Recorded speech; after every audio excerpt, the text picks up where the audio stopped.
अस्सलाम वालेकुम वरहमतुल्लाहि वबरकातुहू। मैं फवाज़ आलम और आप देख रहे हैं पेशावर रिएक्शन।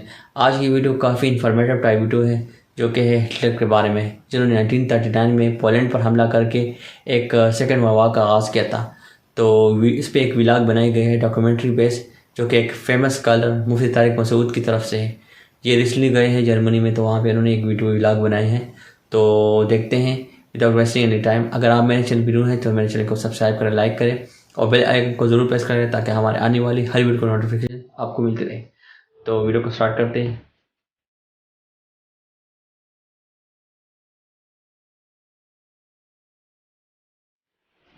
हाँ नहीं, ये उसकी दीवार है और जर्मनी का ये दूसरा कदीम तरीन कब्रिस्तान है और यहूदियों का कब्रिस्तान है। ये आप देख रहे हैं, ये छोटे छोटे ब्लॉक्स हैं, इन पर उन यहूदियों के नाम दर्ज हैं जिनको पहली जंग अजीम और दूसरी जंग अजीम में कत्ल किया गया था। नबी सल्लल्लाहु अलैहि वसल्लम की हदीस है सही, आप सल्लल्लाहु अलैहि वसल्लम ने हजरत अली को भेजा और फरमाया कि कोई कब्र एक बालिश से ऊंची नजर आए उसको गिरा दो। लेकिन हमारे आप कब्रिस्तानों को देखो, ऐसा लगता है कि वर्ल्ड ट्रेड सेंटर बन रहा है एक कब्र पे। तो बहुत ही एक कदीम हिस्टोरिकल प्लेस पर हूँ। ये कब्रिस्तान है, ये उसकी दीवार है और जर्मनी का ये दूसरा कदीम तरीन कब्रिस्तान है और यहूदियों का कब्रिस्तान है। यहाँ पर हिटलर ने यहूदी बहुत कत्ल किए थे। ये हिटलर है और उसे एक जालिम की हैसियत से देखा जाता है यहूदियों के हक में। जब पहली जंग अजीम ख़त्म हुई है तकरीबन 1918 के लगभग में, तो जर्मनी को फ्रांस और ब्रिटिश ने बहुत ज़्यादा नुकसान पहुंचाया था उस जंग अजीम में और जर्मनी बहुत ही बदहाली का शिकार हो गया था। यहाँ तक कहा जाता है कि लकड़ियों की जगह ना लोगों ने करेंसी को जलाना शुरू कर दिया था। करेंसी इतनी डीवैल्यू हो गई थी, बोरे भर के लेके जाते थे प्याज टमाटर खरीदने के लिए। ये जो हिटलर है, इसने ठानी थी कि मैं अपनी कौम के लिए लड़ूंगा और इंतकाम लूंगा। सियासी सतह पे से पहले इसने बगावत की कोशिश की, बगावत में ये नाकाम हुआ, इसको 9 महीने की जेल हुई। उस जेल में इसने एक किताब लिखी, तो इसकी मशहूर किताब है और उसमें उस किताब में उसने ये साबित किया कि यानी ये साबित करने की कोशिश की कि जर्मन दुनिया की बेहतरीन कौम है। और चूंकि यहाँ डार्विन के नज़रिए से ये लोग बहुत ज़्यादा मुतासिर हैं, तो उसने ये साबित करने की कोशिश की कि जर्मन जो है ना, जो इंसान जो इर्तिकाई मराहिल तय करते करते जानवर से इंसान बना है, तो जर्मन है वो सबसे सुपीरियर है। लिहाजा उसका ये कॉन्सेप्ट था कि दुनिया पे हुकूमत करने का हक जर्मन को है। खैर बगावत नाकाम हुई, उसकी वो किताब भी बहुत ज़्यादा नहीं फैली। बाद में खैर वो किताब तो बहुत ज़्यादा छपी। कहा जाता है कि शायद अभी 2011 या 16 में भी दोबारा उस किताब को छापा गया और लोगों ने पढ़ा उसको। लेकिन उसने जर्मन कौम को कौमी सतह पे सुपीरियर बनाने की कोशिश और अज़म किया उसने। फिर इलेक्शन में आया, वो इलेक्शन में हारता रहा, कामयाबी उसका मुकद्दर थी। बिल आखिर वो एक ज़बरदस्त हाकिम बन गया अपनी कोशिशों से। प्रोपेगेंडा भी उसने किया कौम को उठाने के लिए, अपने मुखालिफ लोगों पे बहुत जुल्म किया। जो उसकी मुखालफत में उठता था, डिक्टेटर बन के उसने सबको कत्ल करना शुरू कर दिया। अपनी किताब में भी उसने यहूदियों के खिलाफ नफरत का माहौल पैदा किया और उसकी तहरीक का एक हिस्सा थी कि दुनिया से ज्यूज़ को ख़त्म करना है। और उसके बाद उसने ज्यूज़ पे बहुत ज़्यादा जुल्म करना शुरू किया। यहाँ एक जगह है, अगर हमें मौका मिला हम वहाँ जाएंगे। एक बहुत बड़ा देगचा है, देगड़ा जिसको यहाँ हमारे पंजाबी लोग जो है ना देगड़ा कहते हैं, जो बहुत बड़ा देग था जिसमें जिंदा यहूदियों को लाके खोलते हुए की कढ़ाई में डाला जाता था। वो अभी भी मौजूद है, वो हिस्टोरिकल प्लेसेस में आती है वो चीज़ें। ये सब यहाँ इन लोगों ने महफूज कर दी। हिटलर उठा और उसने फ्रांस पे कब्जा किया, यूरोप के बहुत सारे कंट्रीज़ पे कब्जा किया, लाखों लोगों को लुक़्मा अजल बनाया उसने। जब वो बरतानिया के करीब पहुंचा है लड़ाई के लिए, तो ब्रिटिश के से उसको फतह नहीं मिल सकी और उसने फिर इरादा किया रशिया पे चढ़ाई करने का। उसके लोग ये कहा करते थे कि हम 1000 साल दुनिया पे हुकूमत करेंगे। उसके लोगों में इताअत बहुत थी अपने लीडर की। जब ये रशिया की तरफ गया है तो वहाँ शदीद सर्दी की वजह से मुर्रिखीन कहते हैं कि उसको रशिया की फौज को वो शिकस्त नहीं दे सका और वहाँ से जो उसने यूटर्न लिया है, तो फिर ऐसा यूटर्न लिया है कि वो वापस जर्मनी आया है। और जो मशहूर बात मुर्रिखीन अक्सर उसके बारे में जिक्र करते हैं कि उसने अपनी महबूबा के साथ बंद कमरे में जाके खुदकुशी की और उसकी लाश को या तो रशियन उठा के ले गए या जला दिया गया, वल्लाहु आलम। ये बहुत ही मुख्तसर सी मैंने आपके सामने खाका बयान किया है। आप ज़ाहिर है इस पर तो बहुत किताबें लिखी गई हैं, पूरी फिल्में बनाई गई हैं, लोगों को शायद मुझसे ज़्यादा इस बारे में मालूमात हो। ये मैंने थोड़ा सा खाका हिटलर का आपके सामने पेश किया है। और उसके बाद फिर दोबारा जर्मनी के हालात बहुत ख़राब हुए। यहाँ के मकामी लोग बताते हैं, जो बूढ़ों से सुनते हैं, कि एक आलू ख़रीदने के लोगों के पास पैसे नहीं होते थे और सारा दिन एक आलू पे गुजारा किया करते थे यहाँ के लोग। हिटलर जो था वो दूसरी जंग अजीम की बुनियाद बना था। और मैंने अल्लामा इकबाल के व्लॉग में ये बात बताई है कि अल्लामा इकबाल जर्मनी के हालात देख के पहले ये पेशगोई कर चुके थे कि दुनिया दूसरी जंग अजीम की तरफ जा रही है। तो हिटलर ये दूसरी जंग अजीम का ज़रिया बना। बहुत दुनिया में तबाही हुई, लाखों लोग लुक़मा अजल बने, बहुत से डिप्रेशन में पागल हो गए, बहुत से फौजी पागल हो गए, जेलों में बड़ा जुल्म हुआ और ख़ास तौर पर उसने यहूदियों को बेतहाशा कत्ल किया। फिर जब जर्मनी में बदहाली आई है जंग में शिकस्त के बाद, तो इस कौम, यानी आप अंदाज़ा लगाएं 1957 या 50s के आसपास पाकिस्तान ने जर्मनी को कर्जा दिया था। यानी यहाँ या तो हमारे हालात बहुत अच्छे थे या जर्मनी के हालात बहुत ख़राब थे। बहरहाल, लेकिन इस कौम ने मुत्तहिद होकर ये फ़ैसला किया कि अब हम जंगो जिदाल में, लड़ाई झगड़ों में अपना टाइम वेस्ट करने के बजाय मुत्तहिद होकर अपनी सोसाइटी को और अपने कंट्री को हम फोकस करेंगे और इकनॉमिकली हम अपने कंट्री को मजबूत करेंगे। कौम मुत्तहिद हुई और आज उसके हम अपनी आंखों से देख रहे हैं जर्मनी कितना स्टेबल है। लेकिन ज्यूज़ के साथ चूँकि यहाँ बहुत ज़्यादा इन्हीं के बकौल ज़्यादती की गई है, तो अब ज्यूज़ को ये लोग अलग से कुछ प्रोटोकॉल देते हैं, टैक्स वगैरह में उनके लिए मुआफ़ी है। यहाँ आपको यहूदियों की एक अजीब तारीख नज़र आएगी। आप ये कब्रिस्तान देख के हैरान हो जाएंगे।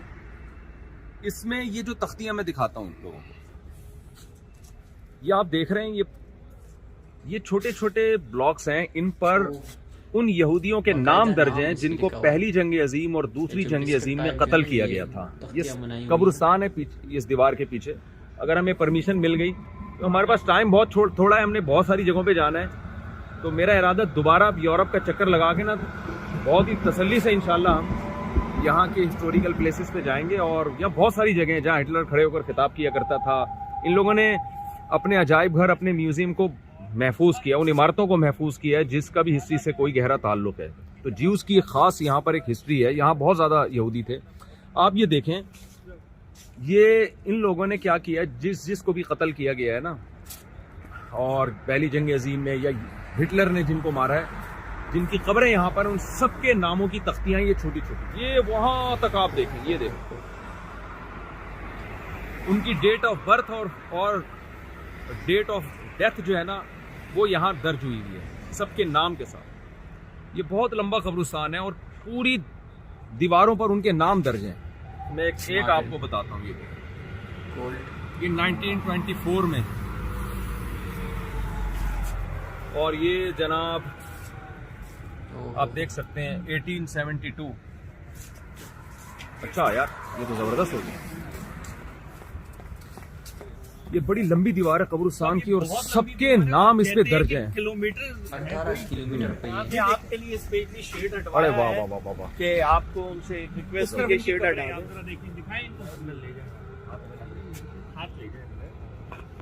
ये देखें आप, ये कब्रिस्तान। अच्छा, इस कब्रिस्तान पे भी फजाई बमबारी करके इस कब्रिस्तान को भी तबाह करने की कोशिश की गई थी। ये सब लोग यहाँ मरे हैं, ये सब दफन हैं। ये पत्थर, ये सारी कब्रें हैं असल में जिनकी मिस्मार हो गई हैं। क्या है, हमारे यहाँ जैसे फूल पत्तियाँ नहीं डालते, आके विजिट करते। हमारे यहाँ अहले बिदत को इबरत हासिल करनी चाहिए कि इनकी कब्रें एक बालिश से ऊंची नहीं है, कोई बड़े बड़े मज़ार नहीं बने हुए। ईसाइयों के कब्रिस्तान भी मैंने देखे हैं, मिट्टी की सादा कब्रें होती हैं जो मैंने देखे हैं। वल्लाहु आलम, मैं पूरी दुनिया में नहीं गया हूँ, यहूदियों के भी। लेकिन हमारे आप कब्रिस्तानों को देखो, ऐसा लगता है कि वर्ल्ड ट्रेड सेंटर बन रहा है एक कब्र पे। नबी सल्लल्लाहु अलैहि वसल्लम की हदीस है सही, आप सल्लल्लाहु अलैहि वसल्लम ने हज़रत अली को भेजा और फरमाया कि कोई कब्र एक बालिश से ऊंची नजर आए उसको गिरा दो। तो ये जो कब्रों को पक्का करना और बड़ी बड़ी उस पर यानी बहुत ऊंचा ले जाना, ये सही नहीं है। अब आप देखें, इनकी कब्र पे सिर्फ एक तख्ती है और सादा कब्र है, और ये कब्रिस्तान देखो आप। तो ऐसा नहीं है कि इन लोगों ने पक्की कर करके पूरी बिल्डिंगें बना दी हों। खैर, तो जब फ़ज़ाई बमबारी हुई तो उसके बाद फिर इस जगह को महफूज किया गया और जो बम से जो चीजें जिस तरह से तबाह हुई थी उनको भी एज इट इज रहने दिया गया है। आप इन कबर इसके ऊपर ये पत्थर देख रहे हैं, हाँ। जो कि आपको नहीं दिखे। इसका कॉन्सेप्ट ये है इन लोगों कबर का, के ऊपर पत्थर हैं छोटे छोटे, हाँ, ये जो सॉरी ये ना तख्तियों के ऊपर तख्तियां प्लस इधर आपको कॉइन दिखेगा। इनका ये कॉन्सेप्ट है, जैसे हमारी कब्रिस्तान में हम लोग विजिट करते हैं अपनी कब्र को और पत्तियां डालते हैं ना, फूल हाँ। पत्तियां हम तो नहीं डालते, लोग डालते हाँ वही लोग, मतलब हमारे वहाँ का एक ट्रेंड है जी। तो वो जो पत्तियां डालते हैं, इट्स मीन किसी ने रिसेंटली विजिट किया इसको जी। तो ये दीज आर द थिंग्स कि जिन्होंने अभी रिसेंटली विजिट इनके लवाइकीन ने कर गए होंगे, ये उनका इनका एक निशानी और एक कॉन्सेप्ट है। ये पत्थर इधर रख के चले गए, इट्स मीन ये रिसेंटली विजिट करके गए। सही है। हमारी बहुत कब्रें हैं जो बिल्कुल खंडर हो जाती हैं, हाँ। ना जिसमें कोई फूल ना पत्ती, जो एक हमारे यहाँ का कॉन्सेप्ट है। तो ये एक बड़ी इंपॉर्टेंट चीज थी जो मैंने कहा आपको, लोगों को भी पता चले इस बारे में कि जितने लोगों ने विजिट करते जा रहे हैं वो ये पत्थर रखते जा रहे हैं। अच्छा ठीक, कादिर भाई वो जो जगह जो देगड़ा है ना, वो साहब काफी दूर है यहाँ से। नेक्स्ट विजिट में इंशाल्लाह। एक हेरिटेज साइड है जहाँ ना वो रखे हुए हैं, जहाँ पहले लोग रखे जाते थे, जो जेल थी, हाँ। जहाँ खिताबात होते थे, वो पूरी एक वो जेलें भी महफूज हैं जहाँ बड़ा जुल्म होता था जंगी कैदियों पर, बहुत ज्यादा जुल्म होता था। और मतलब उसकी एक बहुत खतरनाक और मतलब लड़तरा देने वाली जो ना वो कहानी है। जी सही सही सही। ये नाम है वहाँ, वो उधर तक नाम ही नाम।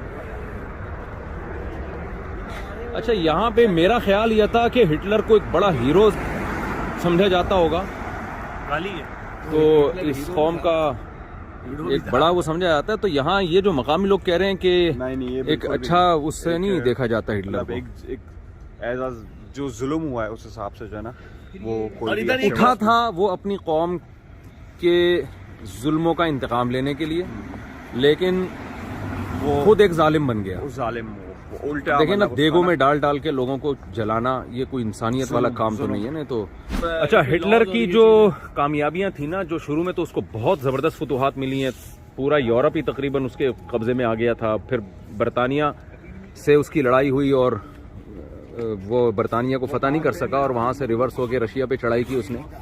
लेकिन एक बात है कि जो हिटलर की जो दूसरी जो जंग अजीम का जरिया बना था, उस जंग अजीम से पूरी दुनिया के हालात एकदम चेंज हो गए थे। बरतानिया हिटलर से जर्मनी से लड़ा तो है, लेकिन उस लड़ाई के नतीजे में बरतानिया भी बहुत कमज़ोर हुआ है और उसका नतीजा ये निकला कि ब्रिटिश आर्मी बर्रे सगीर से इंडिया से निकल आई और फिर पाकिस्तान और इंडिया, ये दो रियासतें आज़ाद हुई, पाकिस्तान अलग हुआ इंडिया से। तो ये जो दुनिया में बहुत बड़ी चेंजिंग आई है ना, इसका सबब भी हिटलर बना है। यानी ये अगर दूसरी जंग अजीम ना होती तो बेतहाशा जो नुकसानात हुए हैं वो भी ना होते, लेकिन कुछ इसके फ़ायदे भी हुए हैं। फ़ायदे क्या हुए हैं कि जब बरतानिया से उसकी शदीद लड़ाई हुई है तो बरतानवी ब्रिटिश को भी दूसरी जंग अजीम में ना बहुत नुकसान हुआ है। तो उस नुकसान के नतीजे में शिकस्त तो जर्मनी ही को हुई, लेकिन जर्मनी जिन मुल्कों से लड़ा है वो उनको भी कोई कम नुकसान नहीं हुआ था। उसका फिर नतीजा ये निकला कि बर्रे सगीर आज़ाद हुआ और फिर हमें पाकिस्तान मिला। तो जाहिर है जब दुनिया में बड़ी बड़ी जंगें होती हैं तो बड़े बड़े वाक़यात होते हैं। अब ये कोविड ही को देख लेना आप, कोविड से पहले की दुनिया और कोविड के बाद के हालात में बड़ा फ़र्क है।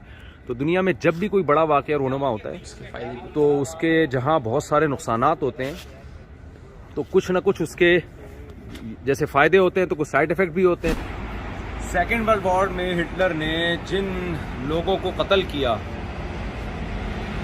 उनको घरों से बाहर निकाल के मारा जाता था, बहुत लोग थे उसमें। तो यहाँ एक आपको फ्रैंकफर्ट में एक अजीब चीज़ नज़र आएगी कि उनके घरों के बाहर तांबे की प्लेटें हैं और उसमें उनकी जो डेट ऑफ डेथ है वो भी और उनका नाम भी वो चश्मा किया गया है, ताकि ये भी एक यादगार रहे कि किन किन लोगों पे यहाँ जुल्म हुआ था, किस किस नाम के लोगों पे। ये मैं आपको उसकी एक झलक दिखाता हूँ।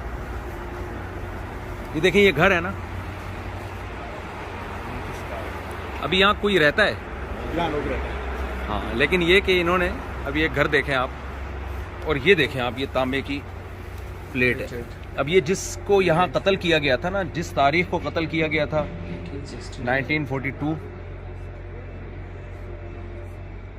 16 दिसंबर 1942, और ये नाम लिखा हुआ है रिचर्ड वगैरह वगैरह। नाम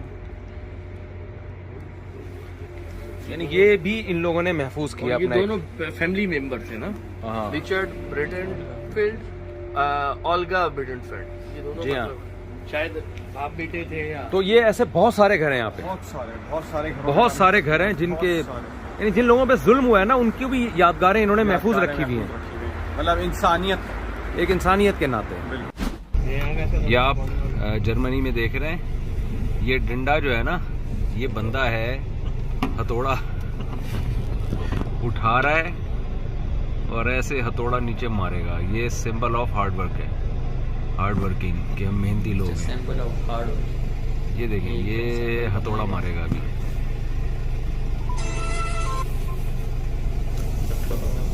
हमारे यहाँ भी हथौड़ा मार ग्रुप आया था ना एक,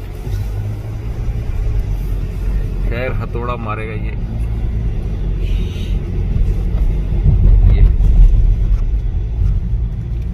इन्होंने एक निशानी लगाई हुई है, एक हार्ड वर्किंग की एक अलामत है के तौर पर। वीडियो तो काफ़ी इन्फॉर्मेटिव थी। आपको वीडियो कैसे लगी आप मुझे कमेंट बॉक्स में बता सकते हैं।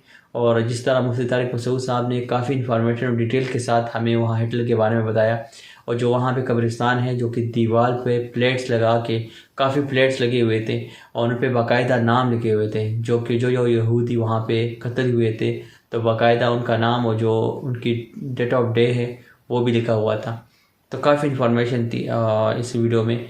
इस तरह की वीडियो तो मैंने फ़र्स्ट टाइम देखी है, जिस तरह हिटलर के बारे में तारिक मसूद साहब ने बताया है। तो काफ़ी मज़ेदार और इन्फॉर्मेशन टाइप वीडियो थी। और दूसरी ये बात कि इस्लामिक पॉइंट ऑफ व्यू के साथ साथ इनको काफ़ी साइंस के बारे में नॉलेज भी है। तो माशाल्लाह एक फेमस स्कॉलर भी है और इन्फॉर्मेशन भी इनके पास काफ़ी होती है। तो एक मल्टी टैलेंटेड स्कॉलर भी इसको कहते हैं। तो इंशाल्लाह मिलते हैं नेक्स्ट वीडियो में, तब तक के लिए अल्लाह हाफ़िज़।